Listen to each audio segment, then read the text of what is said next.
인생은 전설 채널에 오신 것을 환영합니다. 오늘 이야기 바로 시작합니다. 바닷바람이 창문을 스쳐가는 소리에 민재는 천천히 눈을 떴다. 이마엔 식은땀이 맺혀 있었고 입술은 말라붙은 채 말없이 떨렸다. 목덜미부터 어깨까지 잔뜩 뻐근했으며 무거운 머리를 겨우 돌려 주변을 살피자 낯선 풍경이 시야를 채웠다. 파도 소리가 가깝게 들려왔고 창밖엔 바다가 보였다. 그는 창문을 약간 내리고 손을 뻗어 시동이 꺼진 차량 안의 공기를 확인했다. 어젯밤 친구 성우와 늦게까지 마신 술이 몸 안을 짓누르듯 느리게 퍼지고 있었다. 민재는 몸을 일으키려다 흠칫 놀랐다. 운전석에 누군가 앉아 있었기 때문이다. 여기가 어디지? 입에서 새어나온 목소리는 쉰 숨결처럼 가벼웠지만 마음속 불안은 빠르게 확장되고 있었다. 그가 고개를 완전히 돌린 순간 운전석에 앉아있던 여자의 옆모습이 드러났다. 윤정이었다.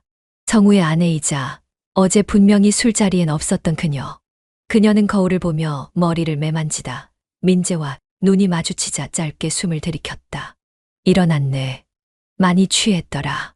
윤정은 담담하게 말했다. 목소리는 평소보다 한 톤 낮았고 시선은 거울 밖으로 미끄러졌다. 성우는 먼저 택시 타고 갔어. 넌 혼자 쓰러져 있었고 그냥 내가 데려다 준 거야. 그녀의 말은 논리적으로는 설명이 되었지만 민재의 가슴 어딘가는 석연치 않은 울림이 번지고 있었다. 근데 바다야? 응. 그냥 좀 숨 막혀서 드라이브나 하자 싶었어. 윤정은 창밖을 바라보며 답했다. 말끝이 흐려졌고 목덜미를 문지르듯 살짝 손을 올리는 동작이 낯설지 않게 느껴졌다. 그녀와 단둘이, 그것도 이런 한적한 바닷가에 있다는 사실 자체가 민재에게는 도저히 자연스럽게 받아들여지지 않았다. 아무 일도 없었어. 진짜야. 너 걱정될까봐 데려다 주려다. 그냥 여기까지 온 거야. 그녀는 다시 한번 당조하듯 말했지만 이상하게 그 말에 민재는 더 큰 의심을 품게 됐다. 창밖의 파도는 부드럽게 밀려오고 있었고 차량 내부엔 정적이 내려앉았다. 민재는 운전석 옆 컵홀더에 놓인 캔커피 2개를 보고는 아무 말 없이 고개를 떨궜다. 어디서부터 잘못된 걸까? 아니, 아직은 아무 일도 없었던 걸까? 그는 묻지 않았다. 그리고 그녀는 대답하지 않았다. 민재는 그날 이후 매일 아침 거울을 확인했다. 눈빛에 남아있던 혼란이 거쳤는지, 목에 난 자국 같은 찝찝한 감정이 사라졌는지, 스스로 진단하지 않고는 일상을 시작할 수가 없었다. 그저 아무 일도 없었다는 윤정의 말에 자신을 미치려 했었지만 기억의 어딘가에서 흘러나오는 숨결과 시선, 멈춰있던 순간들이 꿈처럼 남아 민재의 마음을 반복해서 흔들어댔다. 회사 근처 점심을 먹고 사무실로 돌아오는 길이었다. 건물 모퉁이 그 그림자가 먼저 눈에 들어왔다. 짧게 묶은 머리, 회색 트렌치 코트를 입고 유리창을 비추며 무심한 듯 머리를 넘기고 있던 사람. 윤정이었다. 설마. 민재는 고개를 숙이고 걸음을 돌렸지만 오빠. 그 목소리는 예상보다 더 가까웠고 전날 꿈속에서 들었던 그 억양과 똑같이 낮고 조용했다. 여긴 왜 근처에 친구 만나러 왔어. 우연히 본 거야. 눈을 피하며 내뱉는 그 말이 진심인지 아닌지 따질 여유도 없이 민재는 대답 대신 고개만 끄덕였다. 그녀는 몇 걸음 떨어져서 걷다 다시 다가왔다. 그날 일 이상하게 생각하지 않았으면 좋겠어. 나도 아직 정리가 안 돼서. 별일 아니라며. 민재는 짧게 말했다. 그러나 가슴속은 그 말과 달리 아직도 어딘가에 발이 묶여있는 느낌이었다. 며칠 뒤 성우에게 전화가 왔다. 야, 요즘 윤정 좀 이상하지 않냐? 응. 집에 자주 안 들어와. 말도 거의 없고. 뭐가 있는 것 같아. 왜 나한테 그걸 묻는데? 내가 지난번에 바닷가에서 봤다며. 그때도 그냥 말없이 나가 있던 거였거든. 민재는 휴대폰을 껐다. 말할 수 없었고 말해선 안 됐다. 윤정이 왜 그날 그 장소에 있었는지에 대한 의문이 생긴 순간부터 이미 모든 건 틀어져 가고 있다는 걸 직감하고 있었다. 머릿속을 떠나지 않는 건 그녀의 목소리가 아니라 그녀의 표정도 말도 아닌 그 침묵의 공기였다. 그건 여전히 민재의 주변을 조용히 감고 있었고 자신도 모르는 사이 그 안에 익숙해지고 있었다. 민재는 아무 말 없이 거실에 놓인 작은 소파에 앉아 있었다. 손에 쥐고 있던 컵은 따뜻했지만 손끝으로 전해지는 온기가 마음까지 닿진 않았다. 집 안은 적막했다. 윤정이 말없이 조명을 끄고 촛불을 켠 순간부터 시간은 이상할 정도로 천천히 흘렀고 민재는 본능적으로 감지하고 있었다. 지금 이 공간은 실수하기 딱 좋은 분위기라는 걸. 술 마실래? 윤정은 부엌 쪽에서 와인을 꺼내며 물었다. 괜찮아. 운전해야지. 민재는 말끝을 흐리며 눈을 피했다. 그럼 오늘은 여기서 자. 차는 내일 성우가 회사에 데려다 줄 거야. 말끝에 살짝 얹힌 그의 이름이 갑작스럽게 무겁게 다가왔지만 윤정은 그저 평온했다. 그녀는 와인을 따라두고 민재 옆으로 천천히 다가와 앉았다. 이런 시간 오랜만이지 않아? 그녀가 물었다. 뭐가? 민재는 무심히 물컵을 쳐다보며 대답했다. 아무 의무도 설명도 시선도 없는 밤. 그녀의 말이 끝날 무렵 민재는 고개를 돌렸고 불빛 아래 반사된 그녀의 눈동자와 마주쳤다. 촛불의 잔잔한 떨림이 거울처럼 그 눈동자 속에 들어있었고 이상하게도 그 순간 그는 아무 말도 할 수 없었다. 성우는 오늘 출장이지. 민재가 말했다. 윤정은 가볍게 고개를 끄덕였다. 응. 새벽까지 회의 있다고 했어. 아마 내일 아침이나 돼야 돌아오겠지. 그녀는 와인을 한 모금 마시고 잔을 내려놓은 뒤 민재 쪽으로 몸을 살짝 들었다. 그리고 말없이, 아주 말없이 그의 무릎 위로 자신의 손을 올렸다. 그 손끝이 닿자 민재는 무의식적으로 뻣뻣하게 굳었다. 그러나 멈추진 않았다. 너 지금 뭐 하는 거야? 확실하게 보여줄게. 내가 뭘 원하는지. 그녀는 그렇게 말하며 민재의 입술에 가볍지 않은 키스를 건넸다. 그것은 스치는 것도 실수로 미끄러진 것도 아닌 명확한 목적과 선택이 담긴 일방적이지 않은 접촉이었다. 민재는 처음엔 피하려는 듯 고개를 돌렸지만 그녀의 손이 그의 뺨을 따라 움직이며 방향을 잡았고 두 번째 입맞춤은 이전보다 조금 더 깊었고 망설임은 훨씬 적었다. 그가 말없이 눈을 감았을 때 모든 소리는 멀어졌고 촛불 너머의 그림자들만 커져가고 있었다. 지금은 친구도 아내도 아무것도 아니잖아. 그녀의 말은 민재의 망설임을 두드렸고 도망치듯 쌓아 올렸던 마지막 윤리적 울타리를 넘어가게 만들었다. 민재는 한 손으로 그녀의 손을 잡고 다른 손으로는 촛불을 바라보았다. 꺼트리지도 외면하지도 않은 채 그저 그대로 머물렀다. 그녀의 입술은 다시 민재의 목선을 따라 내려왔고 그의 등은 소파에 천천히 밀려 들어갔다. 셔츠 단추가 하나씩 풀릴 때마다 민재의 시선은 천장 너머 어딘가를 가리켰고 윤정은 그의 얼굴을 가만히 바라보다가 숨을 낮게 흘리며 말했다. 난 지금 내가 필요해. 윤정아, 이건 알아. 말하지 마. 우리 그냥 오늘까지만. 그녀의 말은 죄책감과 본능 사이 정확히 중앙을 찌르고 있었고 민재는 더는 저항하지 않았다. 누군가의 아내라는 정체는 이 밤엔 껍질이었고 누군가의 친구라는 울타리는 무너진 채로 촛불 속에 그림자처럼 타오르고 있었다. 민재는 출근길에 평소보다 2시간 일찍 집을 나섰다. 아무런 약속도 없는 오전, 달라진 건 없었지만 그는 그 공간에 더 이상 머물고 싶지 않았다.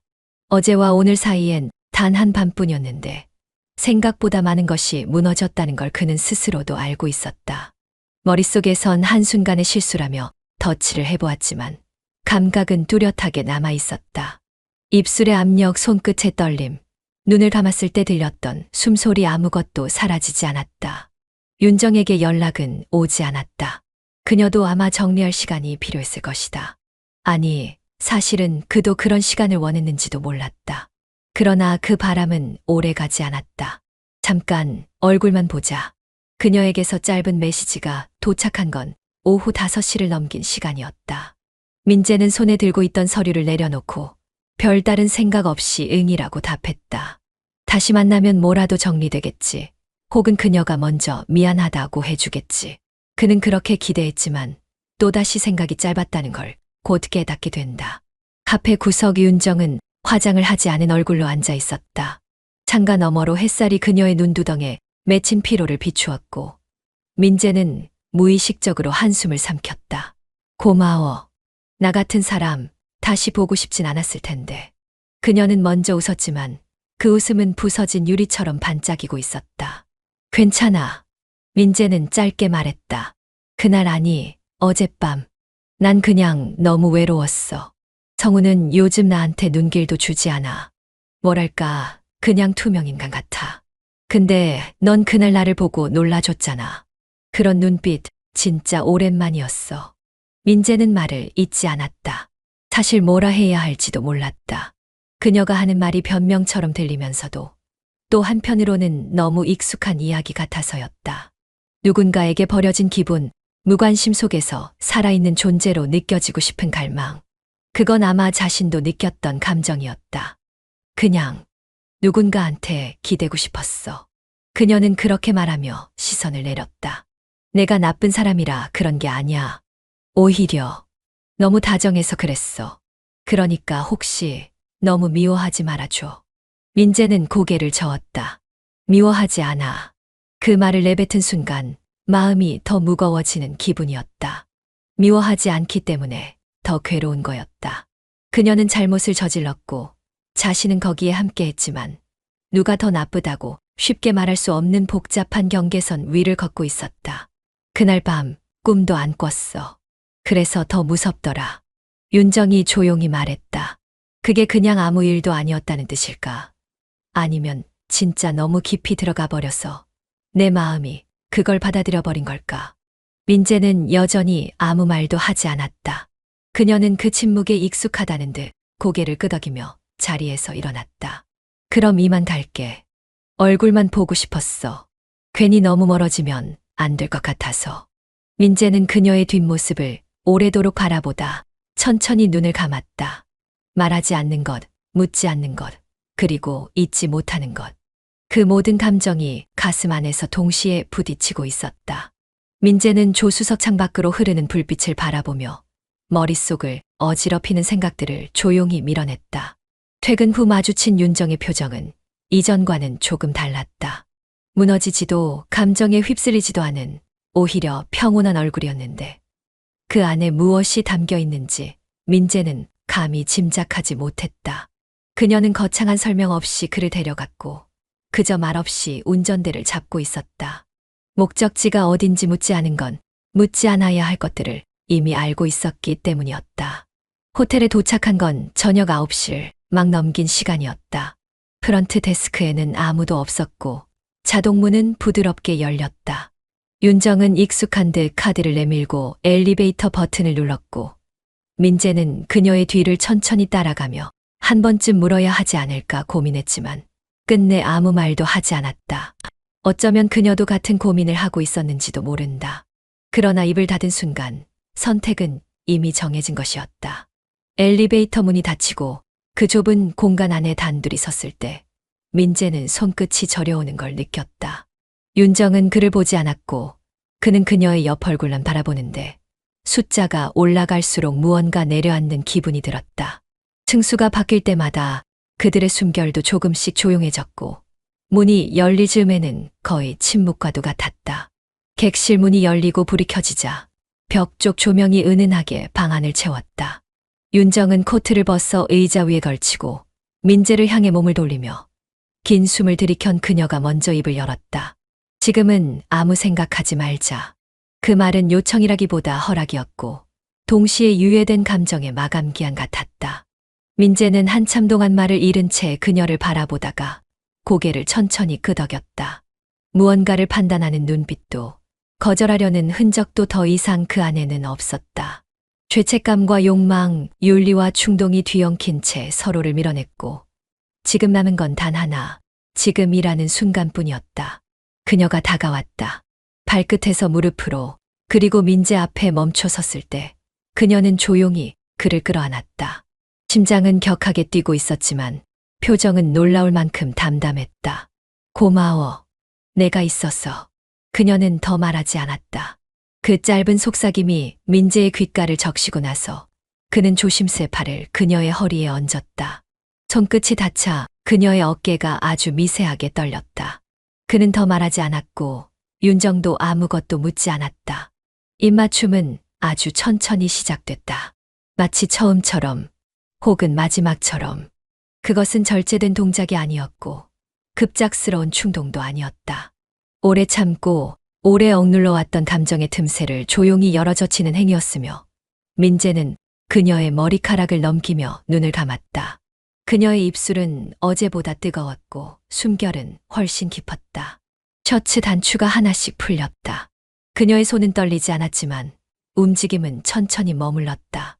옷이 바닥에 떨어질 때마다 방 안은 더 조용해졌고 그 고요함 속에 두 사람의 체온만이 점점 겹쳐졌다. 민재는 무의식적으로 그녀를 끌어안았고 윤정은 그의 품 안에 고요히 스며들었다. 그들은 아무 말 없이 침대 가장자리에 앉았고 그녀가 그의 어깨에 이마를 기댄 순간 모든 이성은 멀어졌다. 우리 어디로 가는 걸까? 그녀의 목소리는 속삭임 같았고 민재는 대답 대신 그녀의 손을 꼭 잡았다. 지금은 그 질문이 중요하지 않아. 그는 그렇게 생각하며 그녀를 조용히 끌어당겼다. 촉감은 생생했고 호흡은 뜨거웠다. 그 순간만큼은 그 누구도 떠오르지 않았고 그 어떤 현실도 끼어들지 못했다. 방 안의 조명은 꺼지지 않았지만 두 사람의 감정은 이미 불이 꺼진 밤을 향해 침몰하고 있었다. 그리고 그 어둠 속에서 그들은 한 번 더 돌이킬 수 없는 선을 넘고 있었다. 윤정에게서 연락이 온 건 그날 밤 이후 사흘 만이었다. 민재는 처음엔 일부러 그녀에게 연락하지 않았다. 모든 것이 선을 넘어버린 후 그녀의 이름을 휴대폰에서 보는 것조차 두려웠고 무서웠고 동시에 그리웠기 때문이었다. 하지만 그녀는 아무렇지도 않게 잠깐 볼 수 있어 라는 말 한 줄로 그의 조심스러운 거리 두 길을 무너뜨렸다. 카페 창가 쪽 그녀는 검은 니트를 입고 앉아 있었다. 얼굴에 묻어있는 피로는 뚜렷했고 눈 밑에는 살짝 그늘이 드리워져 있었다. 민재는 괜히 조용히 숨을 고르고 그녀의 맞은편에 앉았다.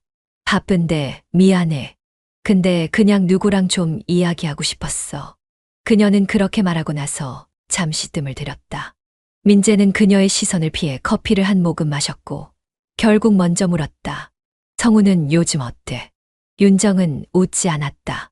대신 길게 한숨을 내쉬더니 손등으로 머리를 쓸어 넘기며 말했다. 힘들어. 진짜 많이 돈이 너무 안 돌아서. 무슨 일 있었어? 사실 너한테까지 말하고 싶지 않았는데 요즘 애들 학원비도 밀렸고 카드값도 연체됐어. 계속 마이너스야. 성우가 그런 말은 안 하던데. 그 사람이 널 얼마나 자존심 세게 생각하는지 알잖아. 친구한텐 절대 말 못해. 근데 나 솔직히 무서워. 전기 끊기고 아파트 관리비도 못 내고. 민재는 말없이 그녀를 바라보다 눈을 내리깔았다. 자신이 그 집을 망친 건 아닐까.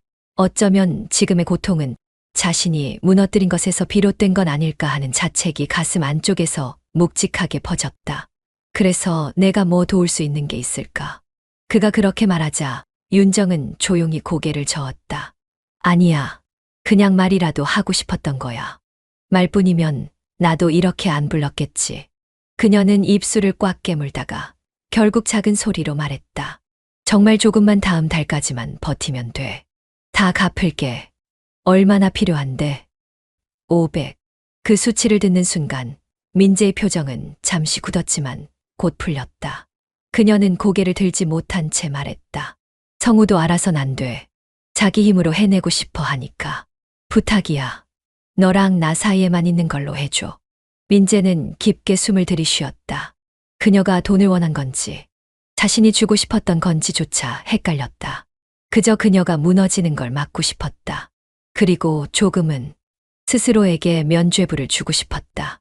그날 밤을 잊지 못한 죄책감과 미련과 복잡한 감정들을 이 한 번의 지출로 정리할 수 있다면 그건 싸게 치른 대가라고 느꼈다. 민재는 아무 말 없이 휴대폰을 꺼냈고 그녀의 계좌로 이체를 시작했다. 윤정은 아무 말도 하지 않았다. 하지만 입꼬리 끝이 아주 미세하게 흔들리는 걸 민재는 놓치지 않았다. 윤정은 아무 말 없이 신발을 벗고 익숙하게 민재의 거실로 들어섰다. 손에는 와인 한 병과 종이봉투 하나가 들려 있었고 그 속엔 두어 가지 간단한 안주가 들어 있었다. 민재는 그녀의 방문을 예상이라도 한 듯 와인잔을 꺼내며 말했다. 언제까지 이렇게 올 거야? 윤정은 대답 대신 와인을 따라 그의 잔을 밀어주며 앉았다. 그녀의 몸에서 풍기는 익숙한 향기가 조용히 공간을 감쌌고 민재는 말끝을 흐리며 와인을 들었다. 창밖은 이미 어두워져 있었고 방 안의 공기는 둘 사이에 침묵처럼 묵직하게 가라앉아 있었다. 요즘은 여기가 더 편해. 윤정이 낮게 말했다. 성우랑은 거의 말도 안 해. 같은 집에 있어도 방도 따로 써. 그냥 혼자 사는 기분이야. 민재는 그녀를 바라보다 시선을 돌렸다. 그렇게 둘은 잔을 기울이며 시간에 기대듯 앉아 있었고 윤정은 조금씩 그의 옆으로 다가왔다. 다리를 포개 앉으며 그와의 거리를 줄였고 술에 조금 취한 듯 고개를 그의 어깨에 기대며 말했다. 나 여기서 자고 가면 안 돼. 민재는 눈을 감았다. 윤정의 손이 그의 손등 위에 천천히 내려앉았고 그 작은 접촉이 주는 전율이 온몸을 지나쳤다. 민재는 그 손을 뿌리치지 않았다. 그녀는 천천히 그의 손을 자신의 허벅지 위로 이끌며 속삭였다. 그날 이후로 나 계속 생각났어. 너도 그렇지? 그 말에 민재는 대답하지 않았지만 그의 숨결은 짧아지고 있었다. 윤정은 그를 마주보며 얼굴을 가까이 했다. 입술이 닿기 전 그녀는 속삭였다. 지금은 아무 생각하지 말자. 입술이 맞닿았고 민재는 이번에도 밀지 않았다. 윤정은 그의 무릎 위에 올라타든 몸을 틀며 입술을 깊게 포개왔고 그 순간 민재의 손이 허리를 감쌌다. 그녀는 그를 안은 채 속삭였다. 성우는 몰라. 알 일도 없고 알려서도 안 돼. 민재는 고개를 돌려 눈을 감았지만 그녀의 손이 그의 목덜미를 더 끌어안았고 호흡은 빠르게 섞여갔다. 윤정이 그의 귓가에 닿을 듯 말 듯 속삭였다. 오늘만 내가 나한테 져줘. 방 안은 어두웠고 침대 시트는 서서히 구겨지고 있었다. 그들의 실루엣이 천천히 겹쳐졌고 민재는 더는 그 어떤 것도 부정하지 않았다. 스탠드 불빛 아래 그림자는 하나로 합쳐졌다. 그리고 민재는 스스로에게 중얼거렸다. 이젠 되돌릴 수 없겠지. 성우에게서 마지막으로 연락이 온 건 윤정이 민재의 집에 처음으로 자고 간 다음 날 아침이었다. 단순한 안부 문자 한 줄. 그 뒤로는 아무 말도 없었다. 민재는 일부러 먼저 연락을 하지 않았다. 도망치는 것처럼 보일까 두려웠고 동시에 어떤 말도 스스로를 변명할 수 없다는 걸 알고 있었기 때문이다. 대신 그는 윤정이 두고 간 헤어핀을 손에 쥐고 창밖을 오래 바라봤다. 그녀는 전보다 자주 민재의 집에 들렀다. 처음에는 이틀에 한 번이었고 그 다음은 매일이었다. 민재는 어느 순간부터 그녀를 자연스럽게 맞이했고 윤정도 아무렇지 않게 그의 소파에 기대 TV를 보거나 물을 마셨다. 성우랑은 진짜 끝인가 봐. 아예 대화도 안 해. 민재는 묻지 않았다. 하지만 그녀는 말하고 싶다는 듯 저녁을 준비하며 쏟아내던 말을 이어갔다. 언젠가부터는 집에 같이 있어도 안 보이더라.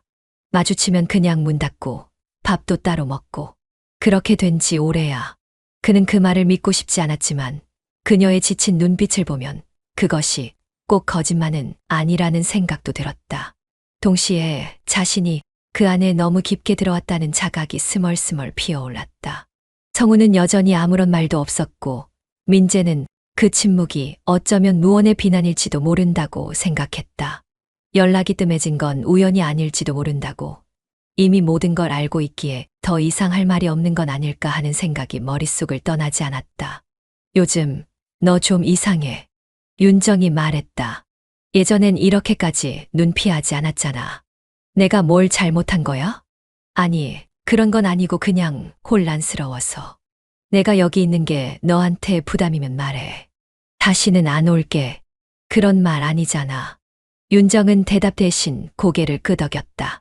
하지만 그 표정에는 알 수 없는 묘한 미소가 걸려 있었고 민재는 그 미소가 자신을 더욱 움츠러들게 만든다는 걸 깨달았다. 그녀는 어느새 집에 자신의 슬리퍼를 두고 다니기 시작했고 냉장고 안엔 윤정이 사다 놓은 요거트와 과일이 자리 잡고 있었다. 민재의 집은 서서히, 그러나 분명히 윤정의 흔적으로 채워지고 있었다. 그는 더 이상 선을 넘는 것에 죄책감을 느끼지 않았다. 대신 그 죄책감이 무뎌져 가는 자신을 경계해야 할 것 같다는 생각이 들었다. 민재는 원래 타인의 휴대폰을 들여다보는 사람이 아니었다. 아니, 들여다보지 않으려고 애썼다. 그것은 신뢰의 붕괴를 자처하는 행동이었고, 설령 뭔가를 보게 되더라도 애써 모른 척하는 것이 평화로운 관계를 유지하는 유일한 방법이라고 믿어왔다. 하지만 그날 윤정이 샤워를 하러 들어간 사이 탁자 위에 놓인 그녀의 핸드폰이 화면을 밝히며 울렸다. 민수 지인이라는 낯선 이름. 민재는 그 이름이 성우와도 그녀가 언급한 어떤 인물과도 겹치지 않는다는 사실을 단박에 알아챘다. 그 순간 그의 손은 마치 의식도 없이 핸드폰을 들었고 습관처럼 푸는 비밀번호는 윤정이 예전 자주 쓰던 번호 그대로였다. 문자엔 짧게 이번 주는 힘들 것 같아. 다음에 봐. 라는 말이 적혀 있었다. 그리고 통화 기록은 최근 걸려온 모든 번호가 지워져 있었다. 너무 깨끗해서 오히려 수상할 정도로. 샤워를 마치고 나온 윤정은 젖은 머리를 수건으로 대충 감싼 채 민재를 향해 웃었다. 하지만 민재는 핸드폰을 다시 원래 자리에 두며 조용히 물었다. 이 번호 누구야? 윤정은 순간 눈동자가 흔들렸다. 그리고는 애써 미소를 지으며 대답했다. 아, 그거 그냥 지인이야. 예전에 알던 사람인데 가끔 연락 와. 별일 아니야. 근데 왜 통화 기록은 다 지워졌어? 그녀는 머리를 비비며 민재 쪽으로 다가왔다. 지우는 습관이 있어. 괜히 남겨놓으면 오해 생기잖아. 남편이 오해해. 그 말에 윤정은 말을 잇지 못했다. 방 안의 공기가 미세하게 흔들렸다. 민재는 그녀를 뚫어지게 바라보다가 이내 시선을 돌렸다. 그녀가 숨기고 있는 것이 무엇이든 지금 당장 그걸 내가 캐내는 건 의미가 없다는 걸 알고 있었다. 침묵 속에서 그는 윤정이 다시 안기길 기다렸고 윤정은 아무 일 없다는 듯 그의 어깨에 머리를 기댔다. 하지만 그날 밤 민재는 한참을 눈을 감지 못했다. 스탠드 불빛 아래 그녀의 손은 그를 감싸 안았고 민재는 그 온기를 느끼며 생각했다. 지금 이 여자는 내 앞에 있는 그대로의 모습일까? 아니면 내가 보고 싶은 모습으로만 나를 끌고 가고 있는 걸까? 민재는 더는 혼자 판단을 내릴 수 없다고 느꼈다. 윤정의 말과 행동, 그리고 자신이 느끼는 감정 사이의 간극은 날로 커져갔고 의심은 마음 한켠에서 날이 갈수록 날카로워졌다. 그는 결국 지인의 소개로 알게 된 변호사 사무실을 찾았다. 자리에 앉자마자 그는 조심스럽게 입을 열었다. 사적인 문제인데요. 제가 요즘 어떤 여자와 관계가 얽혀 있는데 뭔가 이상합니다. 그냥 느낌이 좀 그래요. 변호사는 조용히 고개를 끄덕이며 노트북을 열었다. 말씀 편하게 하세요. 일단 그분 성함이 어떻게 되죠? 민재는 약간 머뭇거리다 말했다. 윤정이요. 성은 정윤정. 그 순간 변호사의 눈썹이 희미하게 찌푸려졌다. 마치 낯익은 이름을 들은 듯한 반응이었다.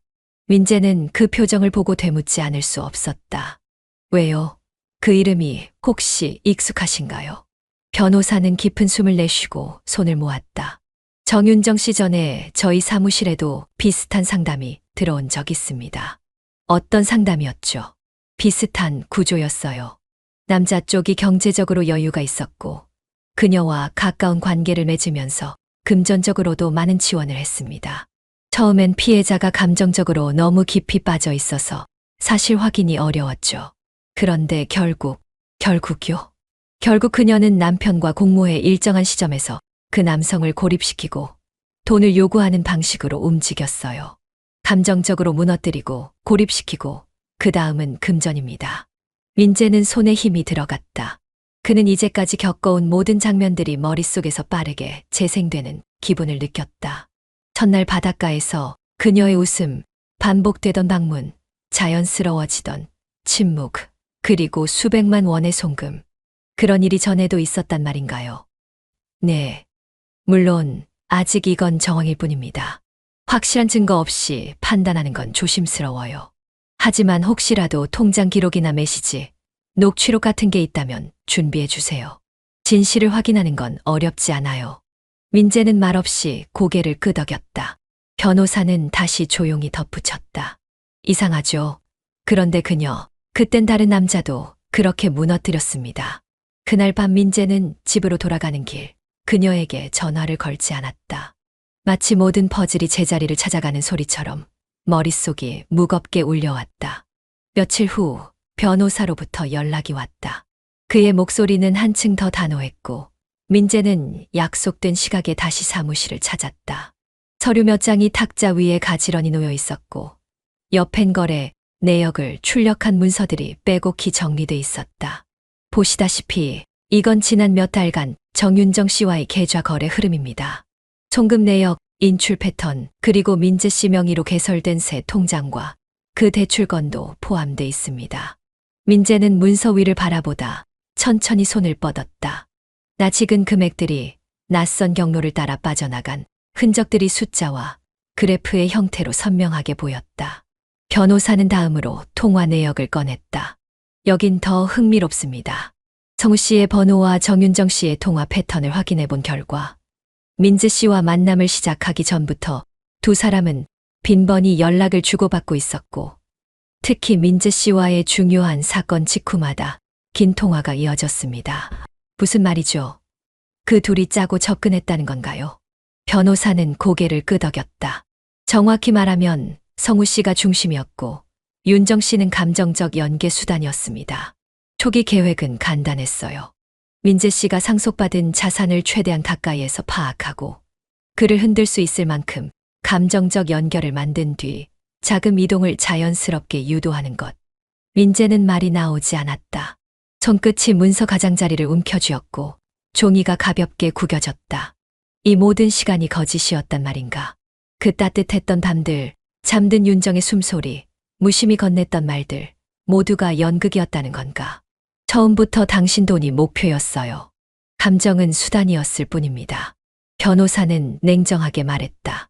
하지만 중요한 건 지금 이 흐름을 입증할 수 있는 증거들이 하나둘 쌓이고 있다는 사실입니다. 민재는 천천히 고개를 들었다. 그럼 난 완전히 노란한 건가요? 그렇게 느끼시겠지만 아직 기회는 있습니다. 지금부터라도 모든 기록을 정리하고 대응하신다면 손해를 줄일 수 있어요. 무엇보다 중요한 건 이 이상 휘말리지 않는 겁니다. 사무실을 나서며 민재는 핸드폰을 꺼냈다. 윤정의 번호를 한참 동안 바라보다가 이내 화면을 꺼버렸다. 어떤 말도, 어떤 항의도 지금은 의미가 없다고 느껴졌다. 모든 것이 부서진 듯한 공허함 속에서 민재는 천천히 건물 밖으로 걸어 나왔다. 민재는 사무실 나선 그날 저녁 집에 돌아가지 않았다. 변호사와 함께 늦은 시간까지 앉아 각종 금전 흐름을 재정리했고 그는 자신의 계좌와 연결된 모든 통장을 일괄 정지시켰다. 자동이체도 끊고 공동명의로 되어 있던 계좌도 폐쇄 신청을 넣었다. 모든 조치는 감정이 아닌 이성으로 처리됐다. 복수를 위한 첫걸음이었다. 다음 날 민재는 조용히 출근했다. 평소처럼 커피를 들고 사무실로 들어왔고 아무렇지 않게 웃으며 사람들과 인사를 나눴다. 그러나 그의 눈빛은 전과 다르게 말라 있었다. 윤정에게는 아무 연락도 하지 않았고 그녀 또한 몇 시간 뒤에야 메시지를 하나 보냈다. 왜 오늘은 아무 말도 없어요? 무슨 일 있어요? 민재는 답하지 않았다. 대신 변호사에게 보내야 할 서류를 정리했고 그중 일부는 윤정이 자신의 명의로 받은 카드 사용 내역, 현금 인출 기록, 심지어 집에 두고 간 영수증까지 포함돼 있었다. 오후 늦게 성우에게서 전화가 왔다. 그는 평소보다 한층 더 다정한 목소리로 말했다. 야, 요즘 왜 연락이 없냐? 바쁜 거야? 얼굴 좀 보자. 윤정이도 너 요즘 이상하다고 하던데. 민재는 웃으며 대답했다. 그래, 바빴지. 나중에 보자. 말은 간단했지만 그의 내면은 이미 다음 수순을 계산하고 있었다. 민재는 이제 단 한 걸음도 감정으로 움직이지 않기로 마음먹었다. 그들에게 준 신뢰, 그 안에 포함된 돈, 시간, 감정 모든 것을 하나씩 회수하겠다는 결심이 뼛속까지 내려앉고 있었다. 밤늦게 윤정은 집 앞까지 찾아왔다. 문을 두드리며 말했다. 문 좀 열어봐. 뭐가 문제야? 나한테 말이라도 해. 민재는 조용히 안쪽에서 불을 껐고 현관 앞 불빛만이 그녀의 그림자를 비췄다. 그녀는 한참을 문 앞에 서 있다가 결국 돌아섰다. 그녀가 사라진 그 순간 민재는 벽에 기댄 채 숨을 고르며 중얼거렸다. 이제 끝내자. 민재는 일부러 그녀와 마주칠 일 없는 곳만 골라다녔다. 모든 연락은 차단했고 그가 일하는 공간, 머무는 시간, 걷는 길까지도 바꾸었다. 하지만 결국 그녀는 그를 찾아냈다. 작은 골목 끝에 있는 오래된 카페, 민재가 종종 혼자 앉아있던 그 자리에 윤정이 먼저 와 있었다. 여기서 너 기다릴 거라고 상상이나 했겠어. 그녀의 말에 민재는 아무 말 없이 앉았다. 자리를 피하려고도 했지만 이상하게 다리가 움직이지 않았다. 윤정은 먼저 차를 한 잔 시켰고 민재에게도 익숙한 블랙커피 한 잔을 밀어줬다. 나 오늘 울지 않을 거야. 눈물로는 내 마음 못 움직인다는 거 이미 알아. 민재는 고개를 돌려 창밖을 바라봤다. 바람에 흔들리는 간판 소리, 어딘가 익숙한 커피향, 그리고 윤정의 낮은 숨소리가 그 틈을 채웠다. 너 왜 아무 말도 안 해? 나한테 뭐라도 묻지 않아? 다 알고 있어. 이제 들을 필요 없어. 윤정은 조용히 웃었다. 그 웃음엔 미안함도 연민도 없었다. 대신 담담하고 뻔뻔한 얼굴이었다. 그녀는 고개를 살짝 숙였다가 다시 올렸다. 그래, 맞아. 계획했어. 성우랑 너한테 접근한 거, 감정 만들려고 했던 거, 돈 받으려고 했던 거 전부 다 계산된 거였어. 민재는 그 말에도 아무 반응을 보이지 않았다. 눈도 마주치지 않은 채 그저 앞에 놓인 커피잔을 손가락으로 돌리기만 했다. 근데 말이야, 너 진짜 무서운 게 뭔 줄 알아? 나는 그게 다 계산이었는데도 진짜로 너한테 빠졌어. 널 안고 있을 때 거짓말이 아니었어. 오히려 그래서 더 끔찍하더라. 그제야 민재는 고개를 들었다. 윤정은 그의 눈을 정면으로 마주하며 말했다. 감정이 진심이었다는 게 너한테 더 잔인하지 않아. 잠시 침묵이 흘렀고 민재는 천천히 자리에서 일어났다. 카페 문 쪽으로 걸어가며 뒤도 돌아보지 않았다. 윤정은 그 모습을 끝까지 바라보다가 작은 소리로 중얼거렸다. 그래도 넌 날 기억하겠지. 그게 벌이야. 문이 닫히며 바람이 찬 기운을 안고 들이쳤다. 민재는 그 바람을 맞으며 마음속에서 그녀를 천천히 밀어내고 있었다. 그날은 흐린 오후였다. 비는 내리지 않았지만 하늘은 금방이라도 쏟아질 듯 무거웠고 민재의 마음도 그 하늘처럼 가라앉아 있었다. 책상 위에 무심코 던져뒀던 핸드폰이 진동하며 울렸고 화면엔 낯익은 이름이 떠 있었다. 성우. 한참을 망설이다가 민재는 조용히 전화를 받았다. 아무 말도 하지 않았다. 그저 그의 숨소리만 가만히 들려왔다. 민재야, 듣고 있냐? 민재는 대답하지 않았다. 그 침묵의 성우는 조금 흐트러진 숨을 내쉬며 말을 이었다. 내가 우리한테 느낀 배신감 상상도 안 간다. 나도 알아. 근데 있잖아, 우리 살아야 했어. 그게 이유였어. 그 목소리는 예전처럼 유쾌하거나 가볍지 않았다. 오히려 무겁고 지쳐 있었고 어딘가에서 한참을 숨어 지내다 막 튀어나온 사람처럼 조심스러웠다. 윤정이 걘 너 좋아했어. 그건 진심이야. 그게 더 문제였던 거지. 계획이 아니라 감정이 너한테로 흘러버렸으니까. 민재는 핸드폰을 귀에 댄 채 눈을 감았다. 친구의 목소리는 낯설었다. 오랜 세월을 함께 보냈던 그 목소리인데도 지금은 잊을 적이었다. 감정을 고의로 담지 않는 말투, 마치 자신을 설득하려는 듯한 억제된 억울함. 넌 우리가 너를 이용했다고 생각하겠지. 맞아. 그건 부정 안 해. 하지만 내가 알았으면 좋겠어. 우리 진짜 마지막이었다고.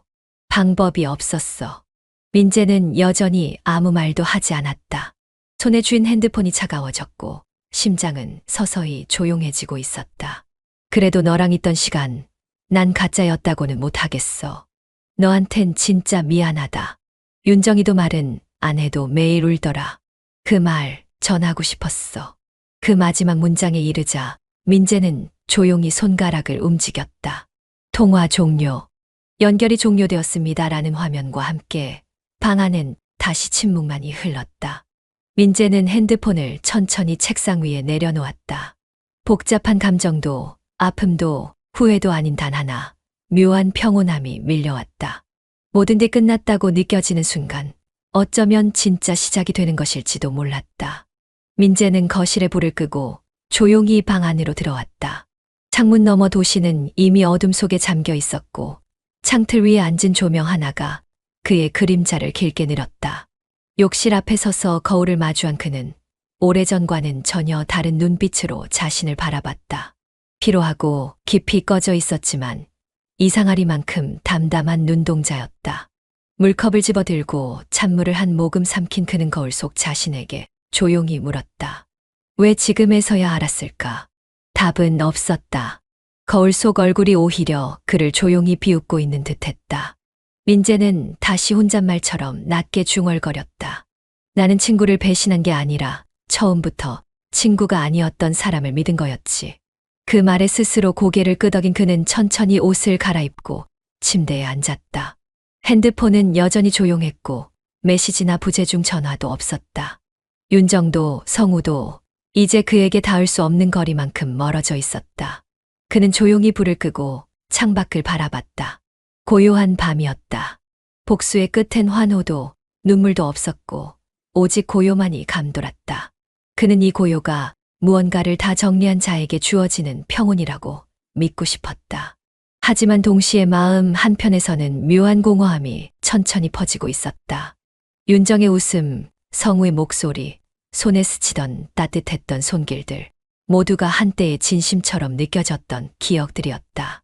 그 기억들이 거짓이었음을, 아니, 감정과 거짓이 뒤섞여 있었다는 사실이 더욱 지독했다. 그는 마지막으로 속삭이듯 말을 꺼냈다. 누굴 미워하는 감정보다 다시는 믿지 못할 것 같다는 게 더 무섭네. 이제 나한테 남은 건 이름뿐이야. 죄처럼 박힌 이름 하나. 그 말과 함께 민재는 조용히 눈을 감았다. 침대 위엔 깊고 낮은 숨결만이 남았다. 밤은 여전히 고요했고 그 고요 속에서 한 사람의 기억은 천천히 무너지고 있었다. 아니, 어쩌면 다시 쌓이고 있었는지도 몰랐다. 죄라는 이름으로 그 사랑과 우정과 믿음의 잔해들이